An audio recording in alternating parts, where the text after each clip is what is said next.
Hi, everyone. So I'm going to be kicking off some of the brain dates today, so thanks a lot for taking the time to attend my session. So just to give a bit of background about me, my name is Phoebe. I'm a vice president at Innovia Capital, which is a Canadian growth equity firm. So a bit of background about Innovia and my role before we sort of dig into the session today. So Innovia, as I said, is a Canadian growth equity firm, which was really founded 15 years ago to help scale up the domestic ecosystem in Canada. As what we found, there are too many sort of great companies, great tech talent, and great universities, but all too often they were selling out either to the US or moving over to the Valley. So with that strategy, starting with a sort of venture strategy, we backed some of the early Canadian tech champions, including Lightspeed, Hopper, and BenchSci. And then my role, as you can tell, I'm not Canadian. I sit in our London office. And then why did we find Europe an exciting opportunity? And that's really, we saw a lot of the same trends that we saw in Canada, i.e. a lack of scale-up capital, and particularly ones where the partnership have a lot of operational expertise. And that's something where we wanted to really be able to help entrepreneurs of the future, particularly expand over to North America. Now, as you can see, the title of the session today is really around CFOs. So why are CFOs interesting for us as a VC firm? I think, one, it's really a position close to our hearts based on the partnership that we have. So the London office is headed up by Patrick Pichette, who used to be the CFO of Google for quite a long time. And we also have Rafe, who is the CFO of Deliveroo, also in our office. And we have people of similar caliber elsewhere. So I think that's something we're highly aware of, the challenges and obstacles that are faced by CFOs today. But also with our investor hat on, really thinking through what are the opportunities, particularly from a software perspective, to better serve a lot of these CFOs. See if this works. There we go. So I guess a bit of setting the scene. I think the role of this presentation is twofold. So one is discussing how the role of the CFO itself has had to change to be more strategic, particularly in the current market environment where there is increased operational complexity that a lot of these CFOs have to deal with, no matter if they're a small SMB all the way up to large enterprises. And the second is the solutions. So historically, enterprise customers were very well served in terms of a CFO's tool stack. For instance, the SAP, IBMs of this world.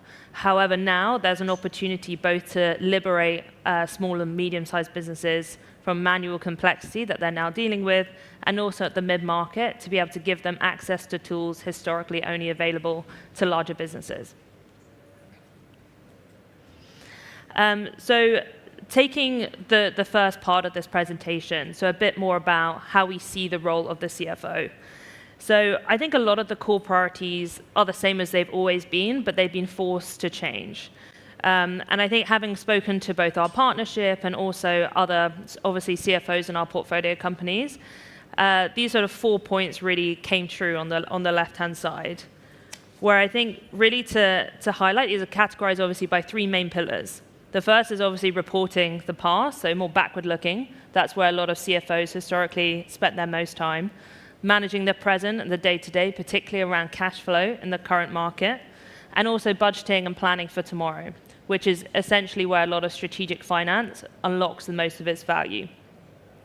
However, this obviously has numerous obstacles, particularly over the past few years. I think the 3 I would highlight, I think one is really the high degree of manual processes, coupled with increasing data needs. So today, a lot of people have to stitch numerous different Excels together, requiring numerous employees and operating teams time to do this. So that's obviously expensive, slow, and it's prone to error. The second is just the broader digitalization of our world, which has really resulted in increased volume and complexity of data, where there are competing central source of truths in terms of different data sets, which makes it increasingly difficult to CFOs to manage what is like the real operating performance of the business today. And last is market complexity. I think everyone in this room is obviously familiar with this, but I think the 3 things here, obviously regulation, digitization, and also a challenging macro environment, which makes the need, particularly to manage your cash flows, even more important than it was previously. So this is where the role of the strategic CFO really steps in. And I think I put up here that they're the key organization change makers. And I think it's really worth highlighting. That's because CFOs have the opportunity to be the master of all the data within the organization. So that's not just from traditional role in FP&A in terms of forecasting and planning, but also across multiple stakeholders. So that's collaborating with strategy and operations, and including best practices in terms of the sales process, et cetera. And I think looking ahead, where that is most mission critical is particularly at the growth stage, which is obviously where I sit. So as businesses progress from seed to Series A to Series B, all the way up to pre-IPO, the CFO has a key role in implementing those key processes and best practices. So on the data-driven rigor, I think I listed some bullet points on the right-hand side, but it's all about, as I said, the control and synthesis of this mission-critical data. So here they have the responsibility to drive data-driven processes and key insights and deliverables throughout the organization. As I said, not only is this in FP&A, but it's also in terms of budgeting, best practices, and really establishing your North Star KPIs. And on the flip side, not as only is it about driving growth going forwards, but really being able to identify costs and areas of inefficiencies within the business, which we can tackle going forward as many businesses are focused, particularly on the path to profitability. So where can SaaS and software leaders really help support this transition? So current tools are really failing our CFOs today, and I'd say that's actually across the stack, both from small mom and pop shops, so small SMBs, all the way up to large corporates. And here we have new software is really required to liberate these CFOs to help them elevate them to be a more strategic role, really sitting at the right-hand side of the CEO in terms of key decision making. And here it is sort of linking a lot of the things that CFOs themselves need to do. So these tools need to be mission critical, demonstrate clear ROI, ability to increase agility and minimize complexity within an organization, and also have strong integration into existing systems. And then looking across, this is just a cut across the ecosystem of where, in particular, we're excited about different areas of opportunity. And here, this is split between really one on the left-hand side, we have to liberate SMBs from these manual processes. As I mentioned, these are expensive, time-consuming, very cumbersome. So how can we help these entrepreneurs really be able to upskill their own businesses today? And here I list, I think, 3 main areas which are most exciting. I think one is FP&A.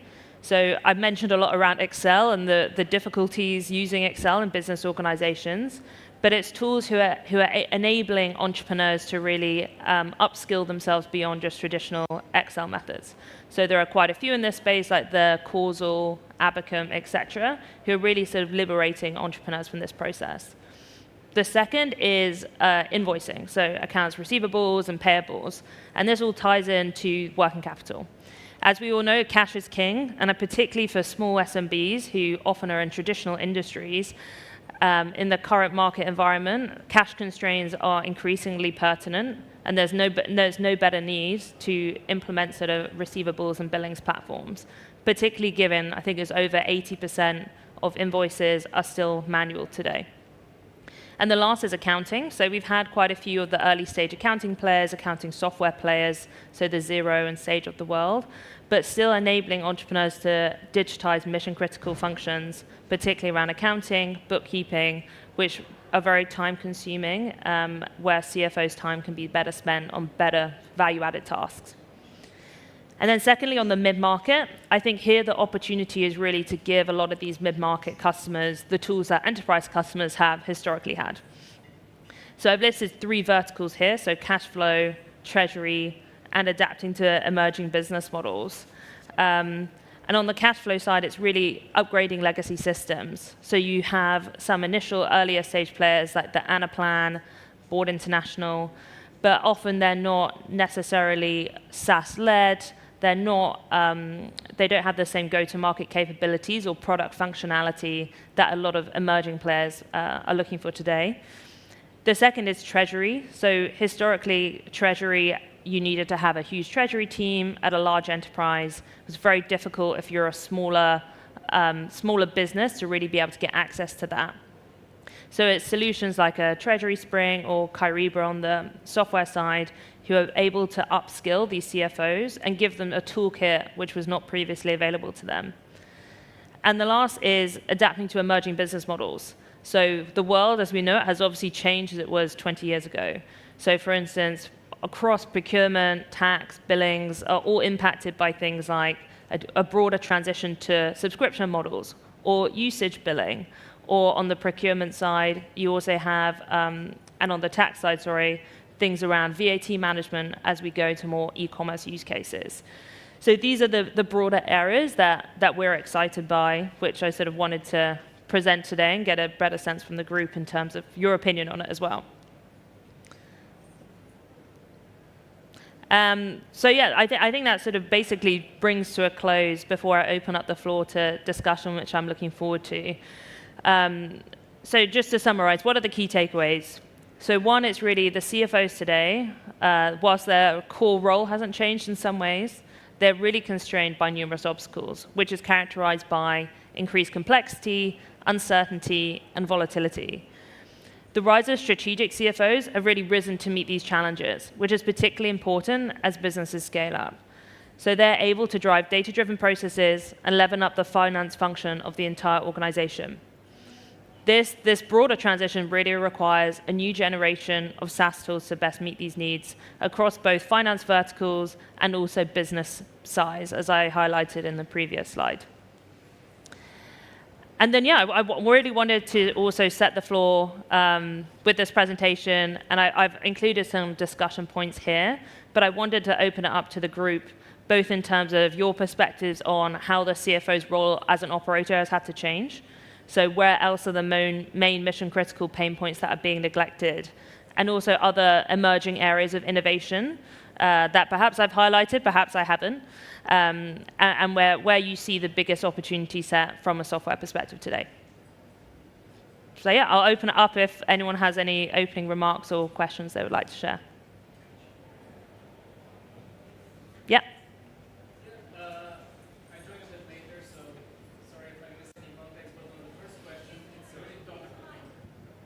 Thank you. On the first question, it's really topical for us because I'm part of a growth services firm and we do fractional CFO across a ton of clients. That's our core business line. And under that CFO's role as an operator, we've seen with some of our latest clients, a lot of the ownership around data is coming under the CFO. And basically the first thing when we come in, we have the intro calls and everyone says, yes, our data is great. It could use a bit of a revamp, but it's amazing. We can make decisions. And then you go in and it's like a chart of accounts with like 1,000 different duplicative accounts that's like nonsensical and they don't know what they're doing. And so we've actually started taking a lot of ownership over, okay, let us sort out the data issues because first off, it's impossible to make any meaningful decision without that. And we've seen more and more founders being happy with this and seeing the CFO as the data owner. And some of the things that you mentioned, we've started leveraging or trying to leverage, bringing on more execution-focused resources to clean up the data, going to even outsource data science shops. Specific, we have some clients where their whole business model is just a huge data set. And there you probably need to be a bit more data heavy.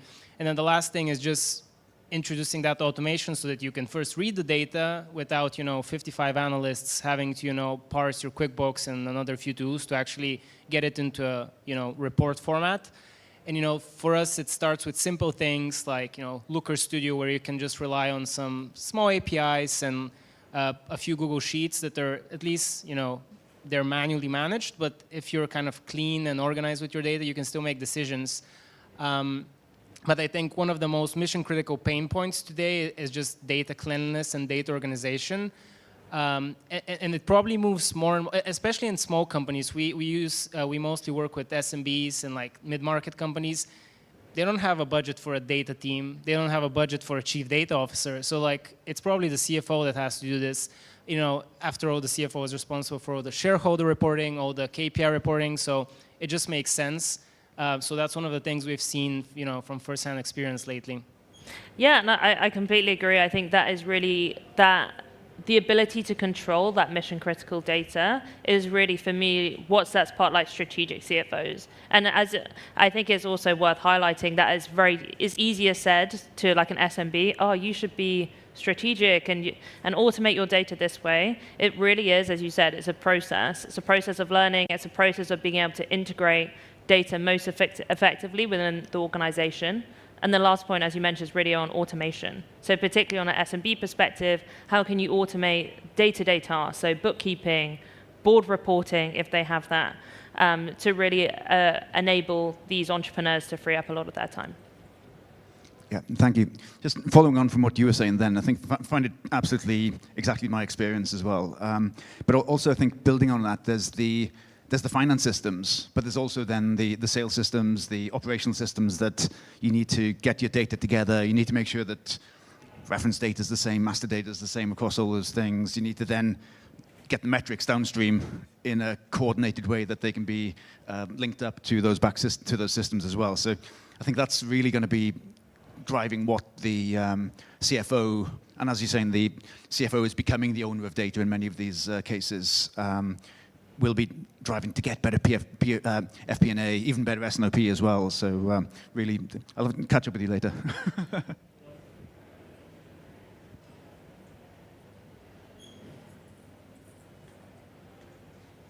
Thank you.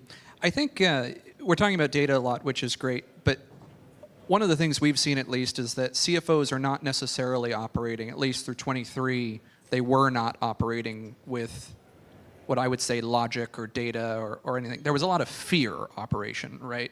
So if we think about the model, the venture model, et cetera, you have to spend capital in order to grow, and I don't think many of us, if any of us saw it, in the growth SMB all the way to Series C stage, the taps were sort of shut off in 23. We're seeing rebounds now with people actually expending capital.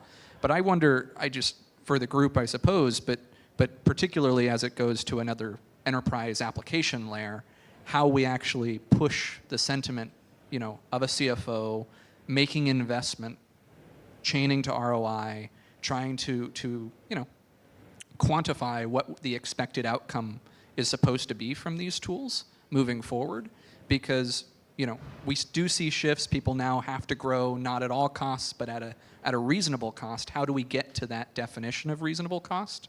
And what are the CFOs actually going to be thinking about, caring about, focused on, and how do we surface that data at the appropriate time, in the appropriate fashion, with the right level of cleanliness? I think that's, when we think about the data layer, coming at it from a RevOps perspective at least, that's the things that we're seeing the most.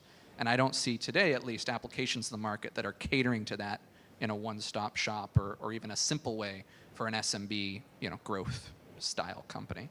So I'm curious to hear what others think.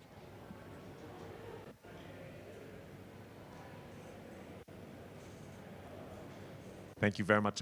Very, very impressive talk. Russell from HubSpot. We have a very big CRM and marketing platform and customer success tools, and I would actually say that finance is probably the only major front office function that HubSpot doesn't have a tool for. When I look at the finance team, I think they are probably lagging lawyers and salespeople in terms of tech adoption. And you referenced Excel be gone. I think none of us will be alive and Excel will still be here. Like, I'm pretty sure that is the case. For your portfolio companies, how are you driving adoption? Like, get people to start, like, implement these tools, and then how do you maintain usage over time? Yeah, I think as I said, it's very interesting. I think you have a very big mix between, for instance, we talk a lot about SMBs. You have other SMBs which are startups, and you have SMBs who are hairdressers, barbershops, etc. And how those two different sets adopt these types of tools is very different.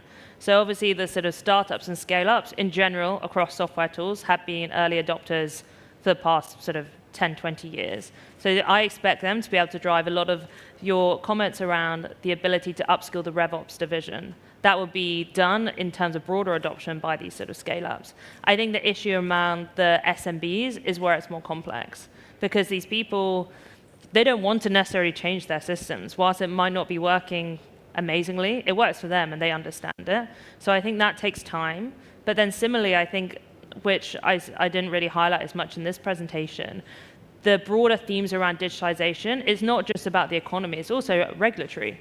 So for instance, in the UK, you have Making Tax Digital and other sort of schemes that are really forcing people to digitize a lot of their base. So with that digitalization becomes this ability to control the data sets, and that's sort of really where you can sort of weaponize it to use that better for your business, both on the top line and from a cash flow perspective. So that's sort of how we think about it. And then the CFO's positioning, as I said, it's really, one, CFO tools need to be able to demonstrate a very clear ROI for these CFOs.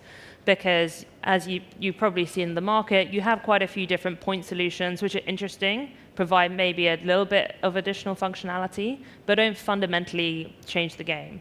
So it really needs to demonstrate the strong ROI and integration into existing systems so they're easy to use and the value is very clear. So that's sort of something that we see a lot from a sort of tooling perspective where we see the most value. Any other points?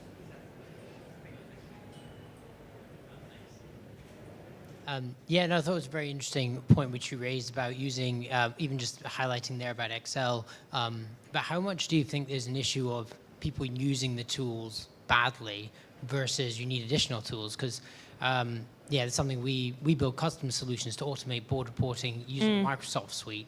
And the way most people use Excel is like buying a Rolls Royce to house a chicken. So it's just, what do you see as the limit, as the tools that you would use from that reporting, but also what limitations do you see from things not being bespoke? Because we often see with clients that they look at these solutions that actually can't cut the data and put information in the right format. So then they have to go back to Excel, even though they've got various different FP&A tools. Yeah, I think in some ways that really goes to the opportunity in this like mid-market space, because you have obviously SMB functionality at the micro level can be very simple, strong UX, very intuitive, but at the enterprise, obviously you need, you have significant finance teams, it's across different subsidiaries, it can get very complex. But at the mid-market, as you mentioned, you're sort of stuck between SMB functionality is not quite bespoke for us, but enterprise is way too bespoke. So it's way too expensive, no one actually uses it. So I think that's really an opportunity for innovation. And in terms of sort of where there is sort of opportunity for people to use these tools better, I think from an SMB side, for me, I think adoption just takes time, and it's really about enabling tools that are very easy to use, intuitive for these entrepreneurs to be able to scale them up. And as I mentioned, really have really strong ROI. Because if you're not able to demonstrate that to a small business, there's no way that they're going to adopt you or take a risk of changing their processes that they've done today. So that's sort of how I see both of those areas. Yeah.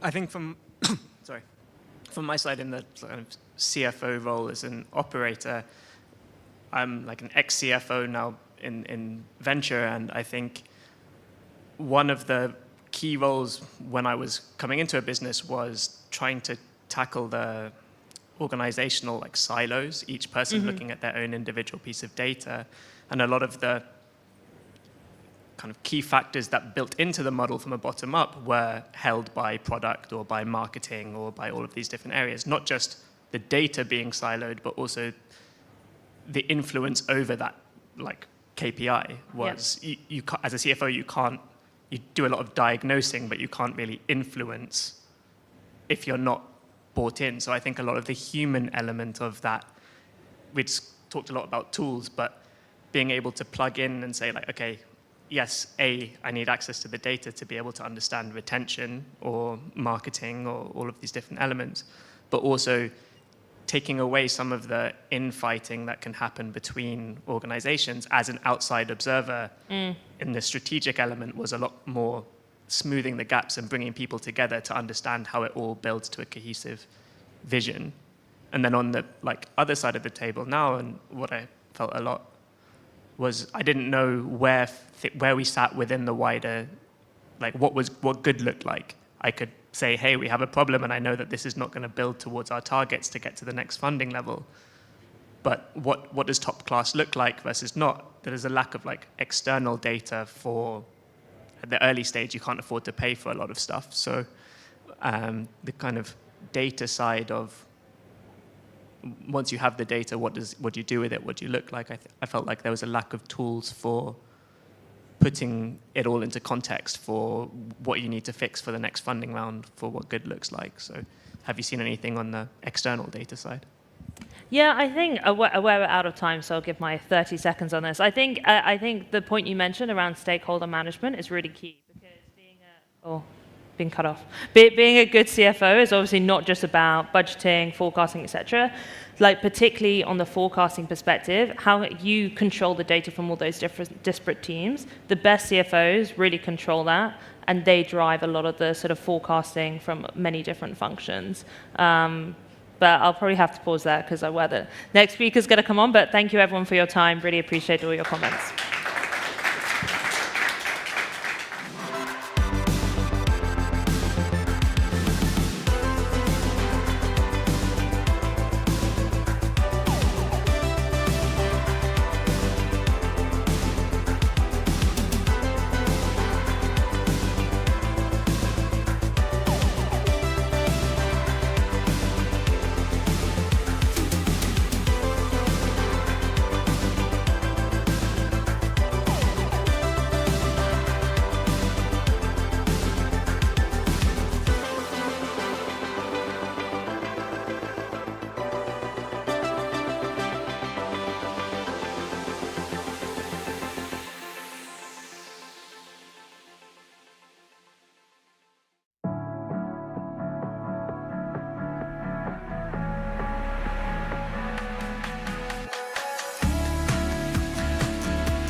please welcome to the stage Sruthi Ramakrishnan, Head of Go-to-Market Strategy and Operations at Google Cloud.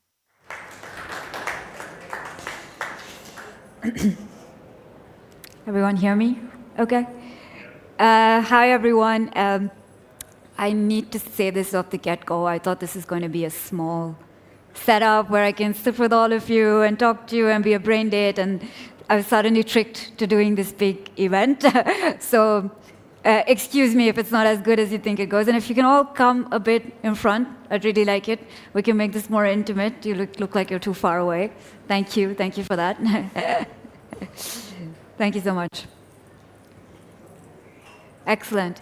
I kind of felt this morning like, when you were young and it was your birthday and a lot of people said they'll come, and then it's the day and then nobody really turns up early and you're nervous. That's kind of how I felt today, but thank you for turning up. Super, super nice to see some friendly faces here.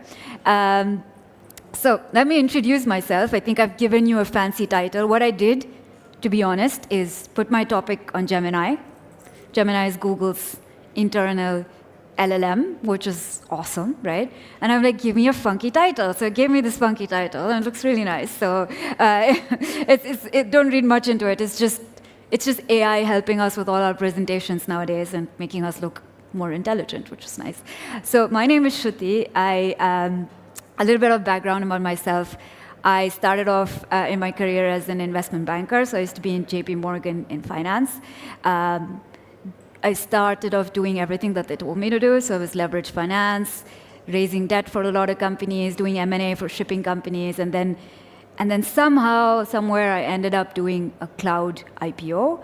And I was like, wow, tech is awesome. Like, we don't really need to look at every region and see their regulation and their industry, but everyone uses tech globally, right?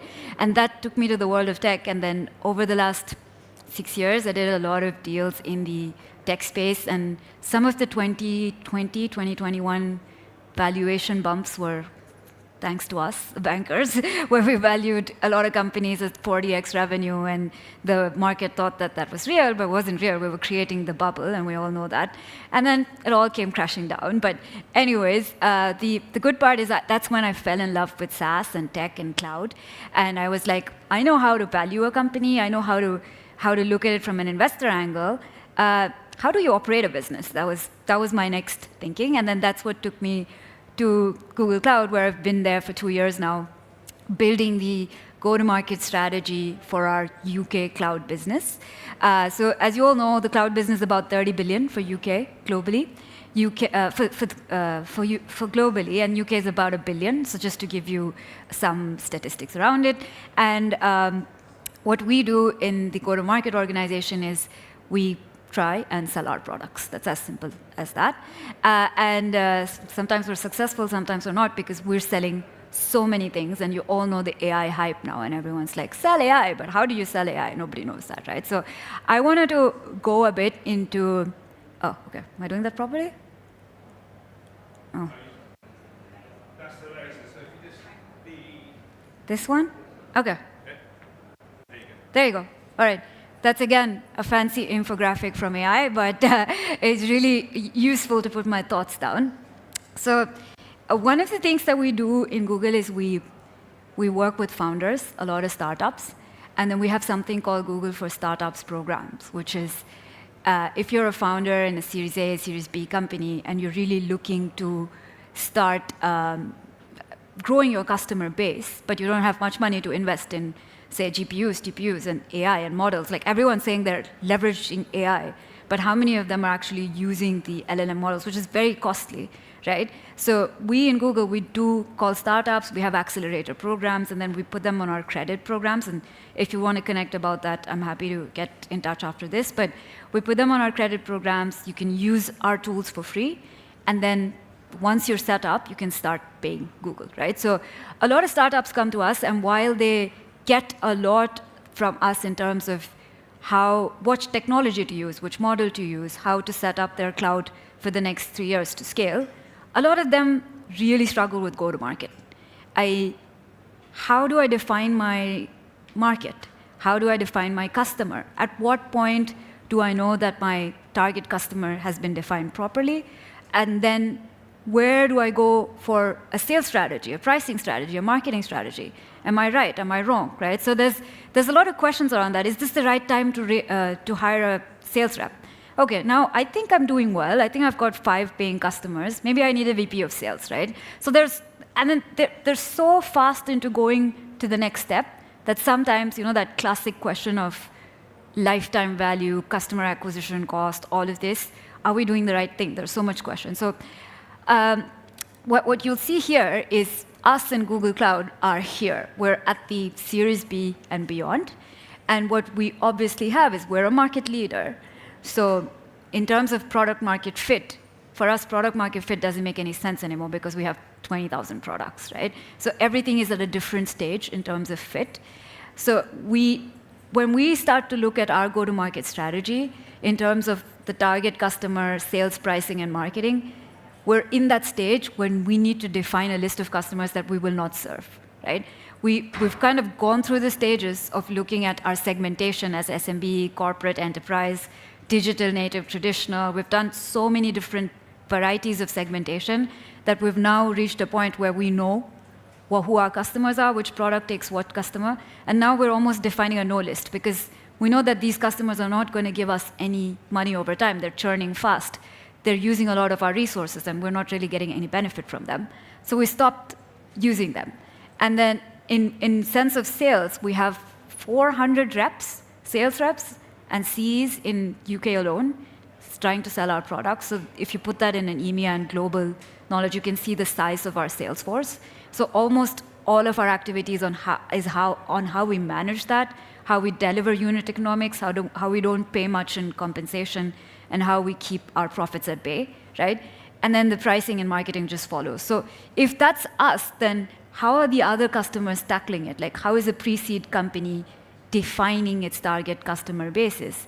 Do they know that at that point, they've not even hit product market fit? So they should obviously be meeting customers, running them by their product, understanding if this is the right fit, reiterating, going to the next customer, right? At this point, you can't segment your customer by size or by adoption or by anything, right? So this was almost my stab at trying to understand that what is the most important objective at every point, what is the milestone, and then that milestone defines the go-to-market strategy. I'm going to pause there, and obviously people do questions later, but I'd like to have some of your thoughts. I mean, some of you are founders. Do you have someone running your go-to-market strategy? If you do you have a framework for it? Do you have a guidance for it? Do you always stick to it, or do you switch your pricing and marketing strategy based on who you meet? It'd be nice to know. So I'll just open it out to the crowd and then go to the next slide, maybe. Talk too much. Yes, go on.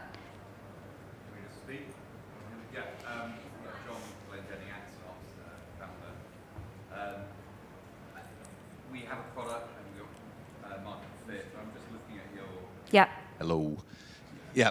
And it's interesting, isn't it? Because, tranche-based pricing, we're very much in outcome-based pricing, yet we're early.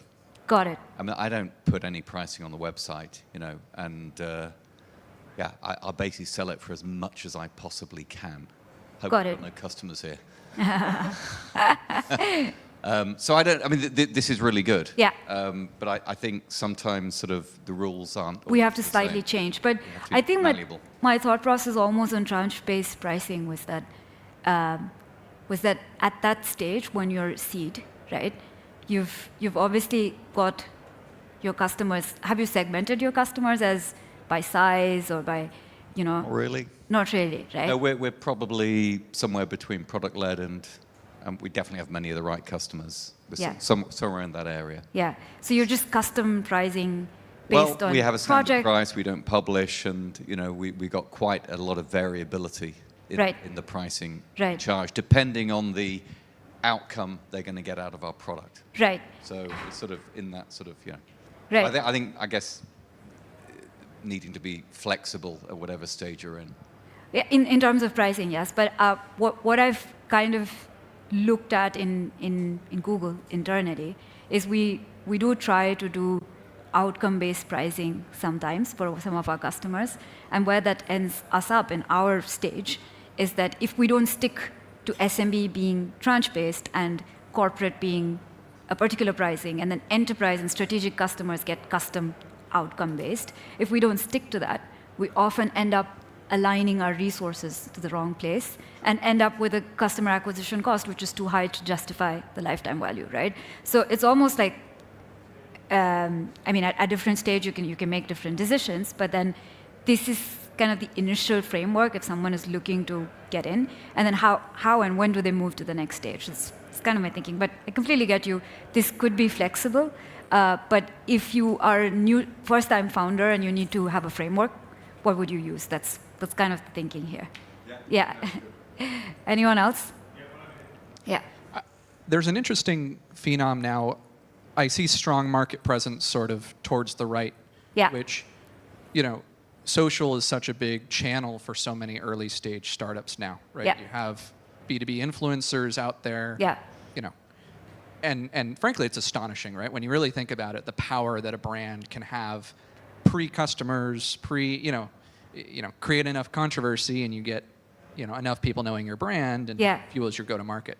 I just wonder, I think that's a bit of a double-edged sword, Yeah. right? Because if you have such a big brand, it leaves you open to exposure, particularly if you haven't checked the boxes to get up to that stage. Yeah. But I would say that earlier and earlier, folks are establishing that brand, using any capital they do raise to establish the brand, and then having that be a flywheel. Very engine. interesting. Yeah. I think there's some interesting points around defining and refining your market Yeah. that are getting skipped to pro or con, in today's. Absolutely.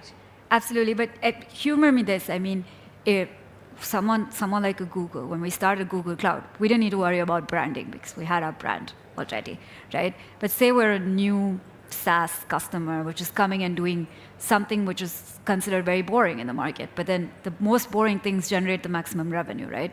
If you see in our own business, AI generates nothing. We still have compute and data, which is generating the maximum amount of revenue. And when you're doing something like that, and you really need to invest in creating a brand, and to use that marketing strategy, especially in B2B. If you're selling to big enterprises and then you don't really have that option of going into like social media channels because you're building something very boring, then is it the right time to then be putting all your eggs into marketing channels like that? Or would you rather use like a content, like you've seen, I don't know if you've heard of SubStack or you've heard of LinkedIn nowadays. People almost use that as marketing channels because you go and you market what the industry needs and make it like a content blog. And then you're like, hey, we have this solution which will help you here, right? And that's almost free to an extent, but then it gives you the desired outcome that you need.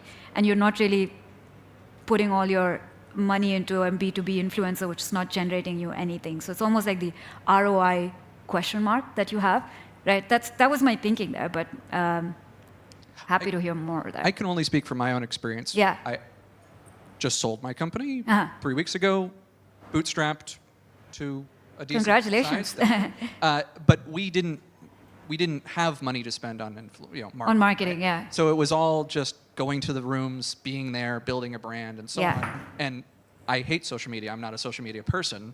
But then I look into the world and I see Adam Robinson with retention.com. I see Sam with Pavilion. I see Jason with SaaStr. Right? Everybody is building these machines, these Yeah. brands. Yeah. And those are all established brands, but it's happening earlier and earlier. It's happening earlier and earlier. Right? And True. it doesn't have to be influencers. They're creating themselves into influencers, which is fascinating too. That's very Right? fascinating. Yeah. And it's happening earlier and earlier. But at the same time, it leaves them open to, we don't know who we're talking to. We're just putting stuff into the void, Yeah. creating controversy. I don't know. Interesting stuff. Super interesting. Absolutely. Anyone else? Any thoughts? Go ahead.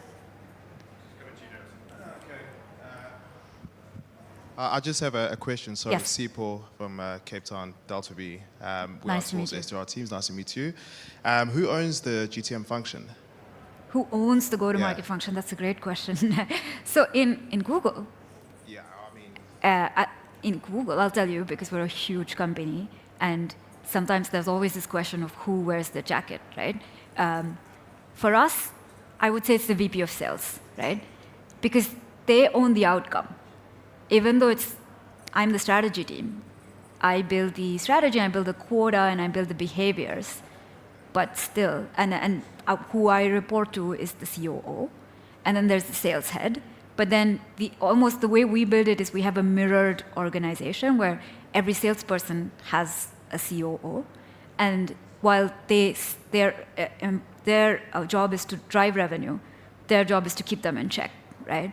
So I think these two people together drive the go-to-market strategy, the go-to-market, right? This is for a huge company, right? But for a smaller company, it's all founder-led, and founders doing sales, founders doing go-to-market. But once you, say, go to Series C, I would say that having a head of sales and a head of operations is almost like two sides of a coin to balance each other, and they drive go-to-market because unit economics is what becomes important after that, right? I don't know, I'd like to have your thoughts on that, but that's how we operate inside. Yeah, no, I Yeah. agree, actually. Yeah. Firm afterwards. Yes. Anyone else? How are you building it in your organization, your go-to-market? Any ideas? Yeah. Hi. Yeah, hi. I'm Indrek. I'm the VP Product Marketing at Mirrors. Nice to meet you. Just wanted to comment that depending on the sort of say industry that you're trying to sell to, Yeah. It really depends like how this matrix also works out. So we're a 25-person company. Yeah. Our target industry is e-commerce. So E-commerce. some of the industries are like really behind others. Yeah. And we're doing only enterprise sales. So for us, although we are at the seed stage, there is no product-led growth. And then also hire direct sales team for top tier, Yeah. which is in your matrix under Series B, we're already there. Because Got it. Very interesting, yeah. Yeah, so you're and saying we're that the exactly end... like 10 plus paying customers, Yeah. we just hit 1 Yeah. million ARR, Yeah. but for us it's only like Yeah. sales led. So I have a question for you. Yeah. How did you know that your customer base is only enterprise and everything else is out the door? Did you Because start our like that, or product, did you? is reliant on the number of SKUs. So our Got product it. is a visual AI that powers the tagless product discovery. Right. And it really depends on the number of SKUs that customers have. So for us, it's like upwards from 100,000 products. Products, exactly. So my question more was like, in a generic startup, by the time they come to that point where they understand that they need to focus only on enterprise and SMB and corporate is a no list, it takes some time to get there, right? So if you already know that and you know that your product only catches one market, then probably this is not relevant and you're already at that space. But then the question that you ask yourself is, are you hiring a sales team for the right product? So if you have 6 products, does this team need a sales team, or does this product need a sales team, or does that product need a sales team?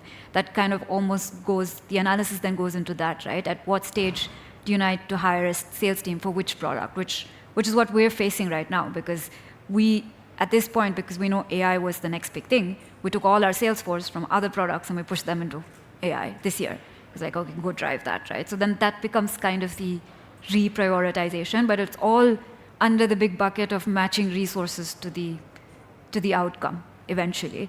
And I often feel that that's a very hard decision to make as an organization, especially if you're aiming to go from one stage to another, right? So I completely get you. If you already know your market and your target, then probably it's not relevant, but other decisions then become relevant, right? Yeah, I think we did the uncommon thing, and we didn't like start with SMB and then move up market. We started with enterprise. We started with Now, enterprise, yeah. Based on the product that we have already proven with enterprise, we are like now doing like spin-offs for SMBs as well. Nice. It's like self-serve. So we started Nice. from the other way Yeah. around. So if you then you know that what's your strategy for each target market, and then you won't overstep there, right? I think that's almost like a lucky.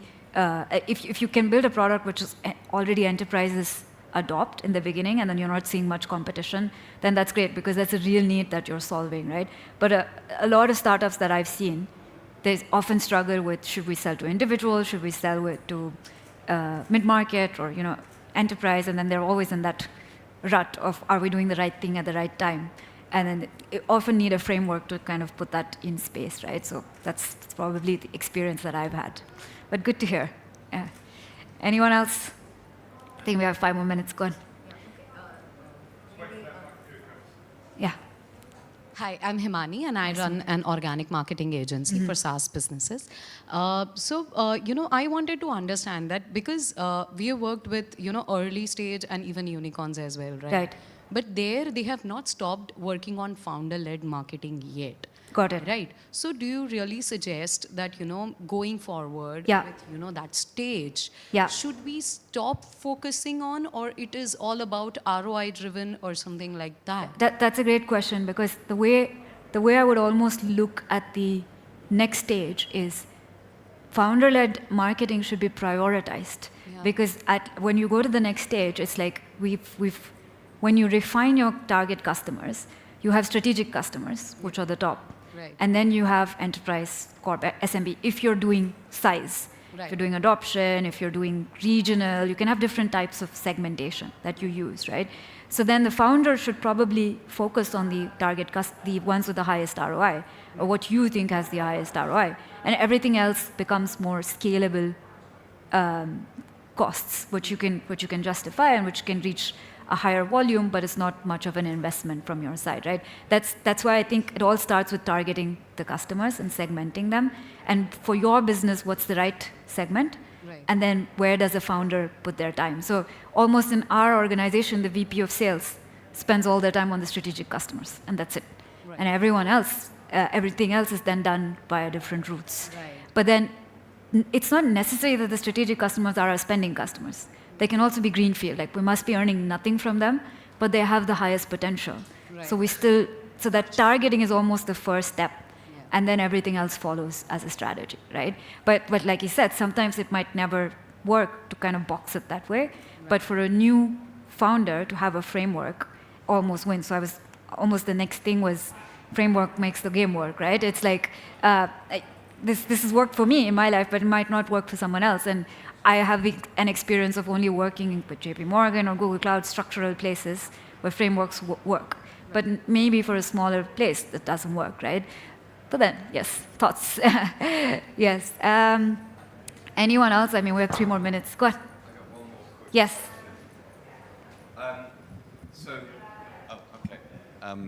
So our customers are developers. They hate salespeople. Yeah. Okay, they never want to hear from salespeople. I know, I'm a I've faced that. founder, Yeah. CEO, but I'm a sales guy, basically. Yeah, So yeah. I'm the salesperson. I've got a little bit of help from someone I use part-time. Yeah. They want to find us. They want to self-search. They want to self-search. They want to, and they'll talk to the salesperson right at the end, basically. So our problem is, our challenge is, well, how do we, get them to come to us? Yes. Okay. We don't use Google Cloud for our own cloud service. We use Hetzner. Mm-hmm. It's cheaper. And I'm watching every penny. Maybe we'd use Google Cloud if you could help me Join find our go-to-market. customer. Yeah. And I've had the same conversation with Amazon. Uh-huh. I've had the same conversation with Azure. Yeah. And nobody's yet really given me the evidence in your world Yeah. that you can help me find customers. Yeah, it's a great And I don't question. think there's a silver bullet here. Yeah. I could throw it in your marketplace. If I thought I could get customers, then I'd do it. And I'd Yeah. move from this lower cost Yeah. hosted service to you. Yeah. And by the way, we're just about to take on our first very large GCP customer that you guys would care about. So I think, we're very small, but, Yeah. but I don't know. I mean, I'd certainly partner with you, but Yeah. you need to help me find customers. Absolutely. I mean, So we're can you looking do for that? you. We're looking for you, right, on our end. But let me be honest with you. Even we haven't succeeded with developers. That's our biggest problem. Any developers here? You're so annoying. So You it's speak to a tricky salespeople. market. So we do all these the problem with us is we have unlimited funds, right? So we can try everything to attract them. And it's not for not trying. We've done hackathons. We've tried to look cool and developed a separate sales team just for developers. But then they're just a different animal, right? They don't want to talk to us till the end. It's exactly the same problem that we're facing. So if we had to do a joint go-to-market, we both won't benefit because we don't have developers and you don't have developers. But that's the problem. And the thing is, I think AWS has cracked it. I shouldn't be saying this, but they've cracked it. But there's some way in which, if you think that joint go-to-market is your way, then among the three, you should almost see who's best with developers and go with them. That's kind of what I'd say, but we're not We're not great. Sorry, I'm being timed out in 27 seconds, but we can touch base, and I can put you in touch with my sales team, right? But it's a puzzle we're all trying to solve, because I don't feel so bad. this is the year we changed our go-to-market to completely focus and put all our efforts on winning developers. It's half a year, and we still haven't won them. So it is a challenge for all of us, even for the biggest cloud provider. Yeah. All right, I have timed out, but thank you so much. It was really fun today, and hoping we can connect again.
arms around me, I don't stress. Go and lay your head right on my chest. If you are in my life, I worry less. Without you, girl, I don't think I could rest. Don't stress.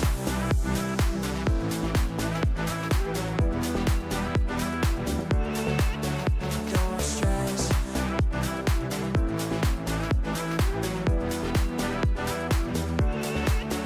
Don't stress.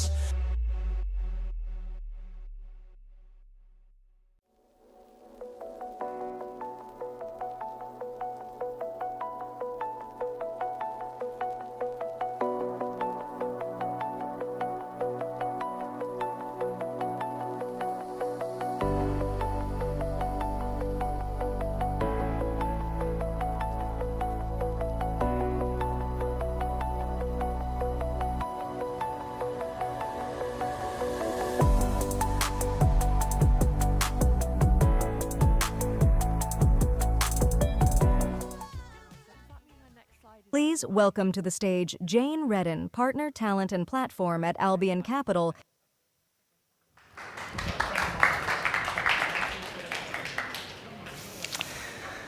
Let's talk about a dream. If you're a co-founder or a founder, it's your dream. And it's definitely the dream where the content of your character will be front and center. It's the thing that you care about more than anything else. It's the thing that makes all the hard work worth it, makes all the long hours, the rejection, the setbacks, the skinny bank balance.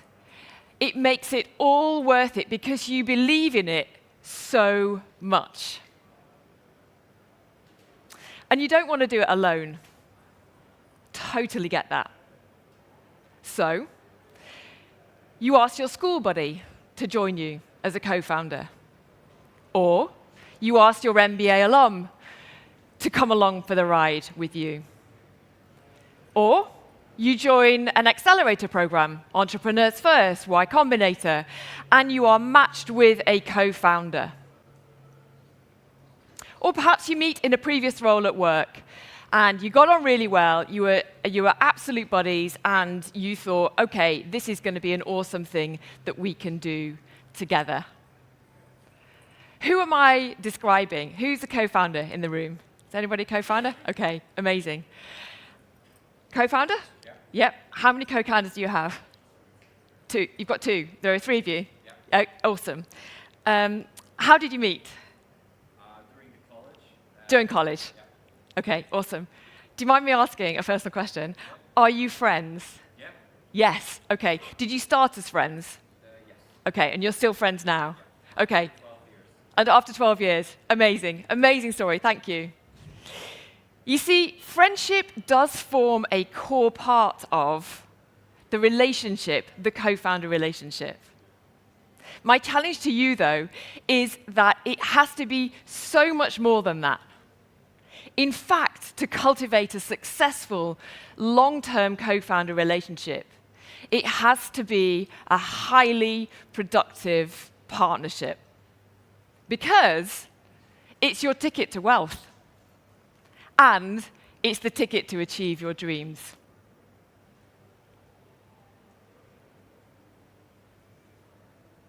Here's the rub.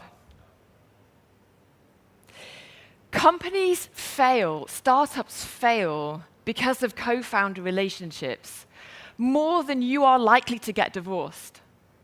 And that's the highest rate it's ever been in the UK right now.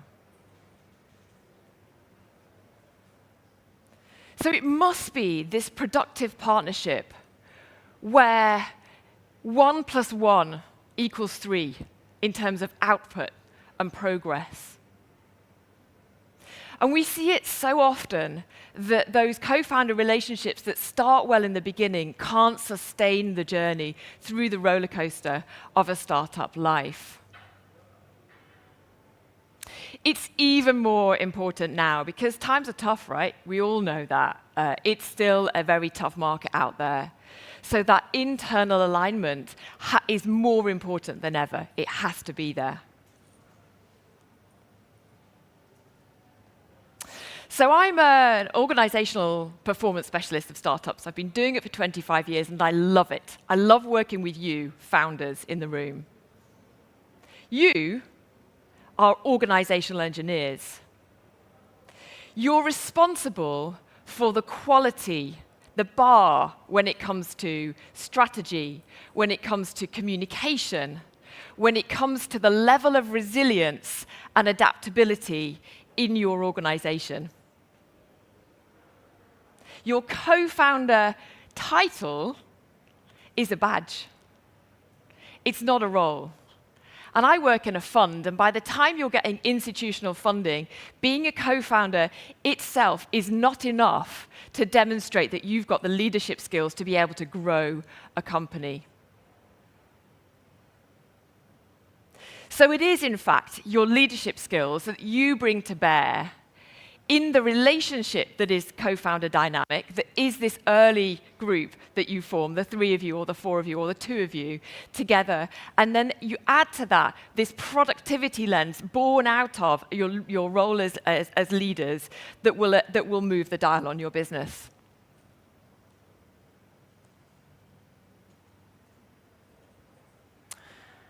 The good news is that at Albion VC, we massively believe in that, which is why I'm a general partner. I sit at the top table, and we talk about organizational performance of our portfolio companies all the time. And my hope is that after today, or at least a snapshot of today, will give you an insight into a toolkit that will help you know how to be more explicit and more deliberate and more mindful in the way that you build that resilience and adaptability in leadership. And that's the secret sauce that I would love to share with you today. Because when you do that, you're focusing on building that human connection in your business, which is so important when things are going well and if things start to go a bit wonky. So what do you do if things go a bit wrong?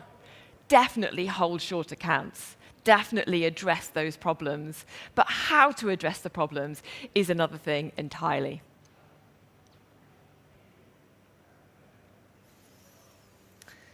So, do I hear you ask? I do, don't I? I hear you ask, what is that thing? What is the secret sauce?